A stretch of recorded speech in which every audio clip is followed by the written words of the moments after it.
ನಮಸ್ಕಾರ. ಈ ಅತ್ಯಂತ ಆಸಕ್ತಿದಾಯಕ ವಿಶ್ಲೇಷಣೆಗೆ ಸ್ವಾಗತ.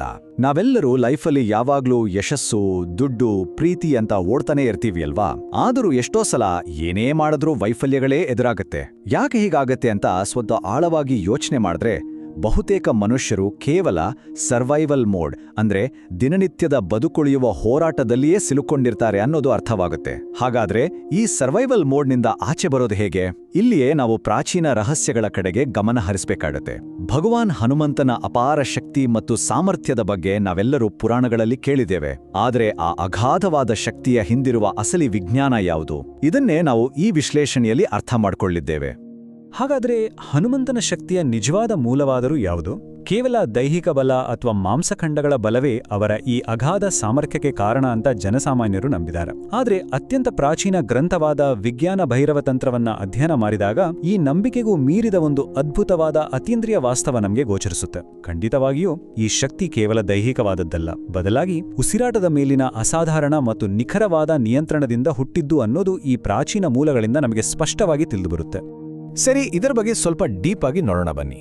ಹನುಮಂತನು ಯಾವುದೇ ಸಾಮಾನ್ಯ ವ್ಯಕ್ತಿಯಂತೆ ಉಸಿರಾಡ್ತಿರಲಿಲ್ಲ. ಅವರು ಒಂದು ನಿರ್ದಿಷ್ಟವಾದ ಉಸಿರಾಟದ ಆವರ್ತನವನ್ನು ಅಂದ್ರೆ ಒಂದು ಫ್ರೀಕ್ವೆನ್ಸಿಯನ್ನು ಸಂಪೂರ್ಣವಾಗಿ ಕರಗತ ಮಾಡಿಕೊಂಡಿದ್ರು. ಅದೇ ಈ ಸೋಹಂ ಫ್ರೀಕ್ವೆನ್ಸಿ. ಮೂಲಗಳ ಪ್ರಕಾರ ಇದೊಂದು ಮಹಾನ್ ರಹಸ್ಯವಿದ್ಯೆ. ಸ್ವತಃ ಶಿವನಿಂದಲೇ ಬಳಸಲ್ಪಟ್ಟಿದ್ದ ಅದ್ಭುತ ತಂತ್ರ ಇದು. ಈ ಸೋಹಂ ವಿದ್ಯೆಯನ್ನು ಯಾರು ಕರಗತ ಮಾಡಿಕೊಳ್ತಾರೋ ಅವರು ತಮ್ಮ ಜೀವನವನ್ನು ಸಂಪೂರ್ಣವಾಗಿ ತಾವು ಅಂದುಕೊಂಡಂತೆಯೇ ರೂಪಿಸಿಕೊಳ್ಳಬಹುದು ಮತ್ತು ತಮಗೆ ಬೇಕಾದದ್ದನ್ನು ಮ್ಯಾನಿಫೆಸ್ಟ್ ಮಾಡಬಹುದು ಅಂತ ಈ ತಂತ್ರ ಹೇಳುತ್ತೆ. ಮೊದಲನೇ ವಿಭಾಗ, ಈ ಅಷ್ಟಸಿದ್ಧಿಗಳು ಅಂದ್ರೆ ಏನು ಅನ್ನೋದನ್ನ ಅರ್ಥ ಮಾಡ್ಕೊಳ್ಳೋಣ. ಈ ಸೋಹಂ ಉಸಿರಾಟದ ಆವರ್ತನ ಕೇವಲ ದೈಹಿಕ ಆರೋಗ್ಯಕ್ಕಷ್ಟೇ ಸೀಮಿತವಾಗಿಲ್ಲ. ಇದು ಮನುಷ್ಯನ ಡಿಎನ್ಎಯಲ್ಲಿ ಅಡಗಿರುವ ಅಗೋಚರ ಶಕ್ತಿಗಳನ್ನು ಜಾಗೃತಗೊಳಿಸುತ್ತೆ. ಹನುಮಾನ್ ಚಾಲೀಸಾದಲ್ಲಿ ಬರುವ ಅಷ್ಟಸಿದ್ಧಿ ನವನಿಧಿಕೆ ದಾತ ಅನ್ನೋ ಪ್ರಸಿದ್ಧ ಸಾಲನ್ನ ನಾವು ಕೇಳಿರ್ತೀವಿ. ಹನುಮಂತನು ಜಾಗೃತಗೊಳಿಸಿದ ಆ 8 ಅತೀಂದ್ರಿಯ ಶಕ್ತಿಗಳೇ ಈ ಅಷ್ಟಸಿದ್ಧಿಗಳು. ಅಣಿಮ, ಮಹಿಮ, ಗರಿಮ, ಲಘಿಮ, ಪ್ರಾಪ್ತಿ, ಪ್ರಾಕಾಮ್ಯ, ಈಶಿತ್ವ ಮತ್ತು ವಶಿತ್ವ ಎಂಬ ಈ 8 ಸಿದ್ಧಿಗಳು ಕೇವಲ ಪೌರಾಣಿಕ ಕಲ್ಪನೆಗಳಲ್ಲ. ವಾಸ್ತವದಲ್ಲಿ ಇವು ನಮ್ಮ ಭೌತಿಕ ಪ್ರಪಂಚದ ಮೇಲೆ, ಮ್ಯಾಟರ್ ಅಥವಾ ವಸ್ತುವಿನ ಮೇಲೆ ಅಂತಿಮ ನಿಯಂತ್ರಣವನ್ನು ಸಾಧಿಸುವ ಸಂಕೇತಗಳಾಗಿವೆ. ಚಿಕ್ಕದಾಗುವುದು, ದೊಡ್ಡದಾಗುವುದು, ಭಾರವಾಗುವುದು ಅಥವಾ ಹಗುರವಾಗುವುದು ಇವೆಲ್ಲವೂ ಭೌತಿಕ ಜಗತ್ತನ್ನು ಕಂಟ್ರೋಲ್ ಮಾಡುವ ಬೇರೆ ಬೇರೆ ಆಯಾಮಗಳಾಗಿವೆ. ಇಲ್ಲಿ ನಿಜಕ್ಕೂ ಇಂಟ್ರೆಸ್ಟಿಂಗ್ ಆಗಿರೋ ವಿಷಯ ಏನಂದ್ರೆ, ಈ ಪ್ರಾಚೀನ ಸಂಸ್ಕೃತ ಪದಗಳಾದ ಪ್ರಾಪ್ತಿ ಮತ್ತು ಪ್ರಾಕಾಮ್ಯಗಳಿಗಿರುವ ಅರ್ಥ. ಪ್ರಾಪ್ತಿ ಅಂದರೆ ಏನನ್ನಾದರೂ ಪಡೆಯುವ ಶಕ್ತಿ, ಇನ್ನು ಪ್ರಾಕಾಮ್ಯ ಅಂದರೆ ಯಾವುದೇ ಆಸೆಯನ್ನ ಪೂರೈಸಿಕೊಳ್ಳುವ ಶಕ್ತಿ. ಆಧುನಿಕ ಪ್ರಪಂಚದಲ್ಲಿ ನಾವು ಇದೇ ಕಾನ್ಸೆಪ್ಟನ್ನು ಲಾ ಆಫ್ ಅಟ್ರಾಕ್ಷನ್ ಅಥವಾ ಅಲ್ಟಿಮೇಟ್ ಮ್ಯಾನಿಫೆಸ್ಟೇಷನ್ ಅಂತ ಕರಿತೇವೆ. ಅಂದರೆ ನಮ್ಮ ಆಸೆಗಳನ್ನು ನಿಖರವಾಗಿ ವಾಸ್ತವಕ್ಕೆ ತರುವ ಅದ್ಭುತ ಪ್ರಕ್ರಿಯೆ. ಎರಡನೇ ವಿಭಾಗ, ನಮ್ಮ ಶಕ್ತಿ ನಾಡಿಗಳ ಸಮತೋಲನ. ಈ ಆಕರ್ಷಣೆಯ ನಿಯಮ ಅಥವಾ ಮ್ಯಾನಿಫೆಸ್ಟೇಷನ್ ಹೇಗೆ ಕೆಲಸ ಮಾಡುತ್ತೆ ಅನ್ನೋದರ ಹಿಂದಿನ ಆಧ್ಯಾತ್ಮಿಕ ಮತ್ತು ಶಾರೀರಿಕ ವಿಜ್ಞಾನವನ್ನು ಅರ್ಥ ಮಾಡಿಕೊಳ್ಳೋದು ಬಹಳ ಮುಖ್ಯ.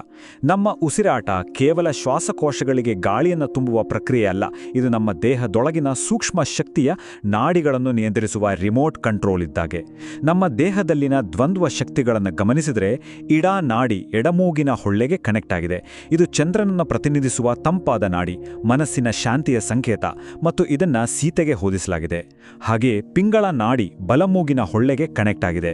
ಇದು ಸೂರ್ಯನನ್ನು ಪ್ರತಿನಿಧಿಸುವ ಶಕ್ತಿ ಮತ್ತು ಸಕ್ರಿಯತೆಯ ಸಂಕೇತ, ಮತ್ತು ಇದನ್ನ ರಾಮನಿಗೆ ಹೋಲಿಸಲಾಗಿದೆ.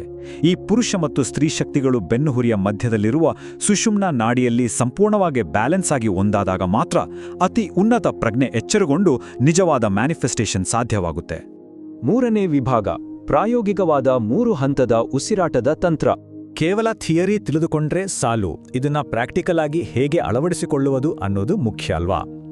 ವಿಜ್ಞಾನ ಭೈರವ ತಂತ್ರವು ಸರ್ವೈವಲ್ ಮೋಡ್ನಿಂದ ಹೊರಬರಲು ನಮ್ಮ ಭೌತಿಕ ಚಲನೆಗಳನ್ನು ಉಸಿರಾಟದೊಂದಿಗೆ ಜೋಡಿಸುವ ನಿಖರವಾದ 3 ಹಂತದ ತಂತ್ರವನ್ನು ನೀಡುತ್ತೆ. ಈ ಹಂತಗಳು ಬಹಳ ಸಿಂಪಲ್ ಆಗಿವೆ. ಮೊದಲ ಹಂತದಲ್ಲಿ ನೆಲದ ಮೇಲೆ ಆರಾಮಾಗಿ ಮಲಗಿ ಹೊಕ್ಕುಳಿನ ಮೇಲೆ ಒಂದು ಭಾರವಾದ ಪುಸ್ತಕವನ್ನು ಇಡಬೇಕು. ಆಳವಾಗಿ ಉಸಿರು ತೆಗೆದುಕೊಂಡಾಗ ಕೇವಲ ಹೊಟ್ಟೆಯ ಭಾಗ ಮತ್ತು ಆ ಪುಸ್ತಕ ಮೇಲಕ್ಕೇರಬೇಕು, ಎದೆಯ ಭಾಗ ಅಲುಗಾಡಬಾರದು. ದಿನಕ್ಕೆ 10 ನಿಮಿಷ ಈ ಅಭ್ಯಾಸವನ್ನು ಮಾಡಬೇಕು. ಎರಡನೇ ಹಂತದಲ್ಲಿ ಬೆನ್ನು ಗೋಡೆಗೆ ತಾಗದಂತೆ ನಿಂತುಕೊಳ್ಳಬೇಕು. ಉಸಿರು ತೆಗೆದುಕೊಳ್ಳುತ್ತಾ ಕೈಗಳನ್ನು ಮೇಲಕ್ಕೆ ಎತ್ತಿ ಕೈಗಳ ಹಿಂಭಾಗ ಗೋಡೆಗೆ ತಾಗುವಂತೆ ಮಾಡಬೇಕು ಮತ್ತು ಉಸಿರು ಬಿಟ್ಟುತ್ತಾ ಕೈಗಳನ್ನು ಕೆಳಗೆ ತರಬೇಕು. ಈ 2 ಭೌತಿಕ ಹಂತಗಳು ಕಂಪ್ಲೀಟ್ ಆದ ನಂತರ ಮೂರನೇ ಹಂತದಲ್ಲಿ ಈ ಸೋಹಂ ಮಂತ್ರವನ್ನು ಸೇರಿಸಲಾಗುತ್ತದೆ. 4ನೇ ವಿಭಾಗ, ಸೋಹಂ ಆವರ್ತನವನ್ನು ಸಂಪೂರ್ಣವಾಗಿ ಕರಗತ ಮಾಡಿಕೊಳ್ಳುವುದು.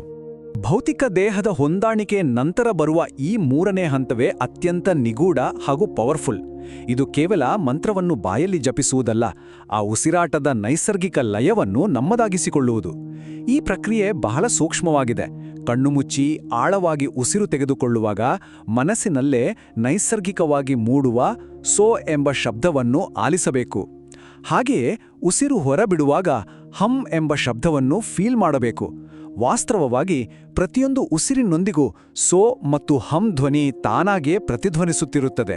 ನಮ್ಮ ಮನಸ್ಸನ್ನು ಈ ನಿರ್ದಿಷ್ಟ ಶಬ್ದಗಳಿಗೆ ಸಿಂಕ್ ಮಾಡೋದರಿಂದ ನಮ್ಮ ಉಸಿರಾಟ ನೇರವಾಗಿ ಈ ಬ್ರಹ್ಮಾಂಡದ ಸಹಜವಾದ ಲಯದೊಂದಿಗೆ ಕನೆಕ್ಟ್ ಆಗುತ್ತೆ. ಇಲ್ಲೊಂದು ಬಹಳ ಮುಖ್ಯವಾದ ಪಾಯಿಂಟ್ ಇದೆ. ಅದೇ ಈ ಅಭ್ಯಾಸದ ನಿರಂತರತೆ ಮತ್ತು ಲೆಕ್ಕಾಚಾರ. ಕೇವಲ ಒಂದೆರಡು ಬಾರಿ ಮಾಡೋದ್ರಿಂದ ಮ್ಯಾಜಿಕ್ ನಡೆಯೋದಿಲ್ಲ. ಈ ಸೋಹಂ ಉಸಿರಾಟದ ಆವರ್ತನವನ್ನ ಪ್ರತಿದಿನ ಸರಿಯಾಗಿ 111 ಬಾರಿ 111 ಬಾರಿ ನಿರಂತರವಾಗಿ ಅಭ್ಯಾಸ ಮಾಡಬೇಕು ಅಂತ ಪ್ರಾಚೀನ ಮೂಲಗಳು ಖಚಿತವಾಗಿ ತಿಳಿಸ್ತವೆ. ಹೀಗೆ ನಿಖರವಾಗಿ ಅಭ್ಯಾಸ ಮಾಡೋದ್ರಿಂದ ಏನಾಗುತ್ತೆ ಅಂದ್ರೆ, ಕೆಳಗಿನ ಚಕ್ರಗಳಲ್ಲಿರುವ ಪ್ರಾಣಶಕ್ತಿಯು ಮೇಲಕ್ಕೆ ಏರಿ ದೇಹದ ಎಲ್ಲಾ 7 ಚಕ್ರಗಳನ್ನು ಆಕ್ಟಿವೇಟ್ ಮಾಡುತ್ತೆ. ಆಗ ನಮ್ಮ ಆಂತರಿಕ ಶಕ್ತಿಗಳು ನಮ್ಮ ಆಶೆಗಳೊಂದಿಗೆ ಒಂದಾಗ್ತವೆ. ಸೋಹಂ ಅನ್ನೋ ಪದದ ಅಂತಿಮ ಅರ್ಥ ಏನ್ ಗೊತ್ತಾ? ಅಹಂ ಬ್ರಹ್ಮಾಸ್ಮಿ, ಅಂದ್ರೆ ನಾನೇ ಸರ್ವವ್ಯಾಪಿ ಪ್ರಜ್ಞೆ ಅಂತ. ಸದ್ಗುರುಗಳಂತಹ ಪ್ರಮುಖ ಆಧ್ಯಾತ್ಮಿಕ ನಾಯಕರು ಕೂಡ ಇದೇ ತತ್ವವನ್ನ ಪದೇ ಪದೇ ಹೇಳ್ತಾರೆ.